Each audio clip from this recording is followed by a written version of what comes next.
អូនណាអូនណាជួយធ្វើ content បងរំលោះមួយផងអូនជួយនិយាយបញ្ជាក់រឿងភ្ញៀវបារម្ភរឿងស្ទើរលុយសម្រាប់ទិញដាច់អត់ដឹងច្បាស់ពីការបងរំលោះប្រចាំខែដោយសារបងឃើញគេ comment រឿងតម្លៃបងរំលោះម៉ូតូនឹងទិញដាច់ក្នុង page យើងអញ្ចឹងត្រូវបញ្ជាក់ប្រាប់ភ្ញៀវថា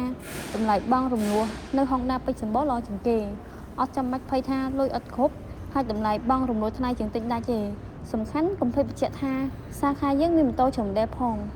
ស្រួលពេលភ្ញៀវមកទិញអាចមើលបានច្រើនម៉ូដអូមួយវិញទៀតណាអូនឯងបញ្ជាក់រឿងឯកសារងាយស្រួលផងអូនឯងអាចនិយាយថានៅសាខា Honda ពេជ្រសម្បូរយើងមានការបង់រំលោះក្នុងលក្ខខណ្ឌងាយបង់ប្រចាំខែតិចសេវាកម្មរហ័សនិងអត្រាការប្រាក់សមរម្យអូនឯងនិយាយតែប៉ុណ្្នឹងចប់យើងបញ្ជាក់ប្រាប់ភ្ញៀវឲ្យគាត់កាន់តែមានទំនុកចិត្តថាចង់បង់រំលោះដោយទំនុកចិត្តជ្រើសរើសហាង Honda ពេជ្រសម្បូរយើងបានសម្រាប់លេខទូរស័ព្ទ012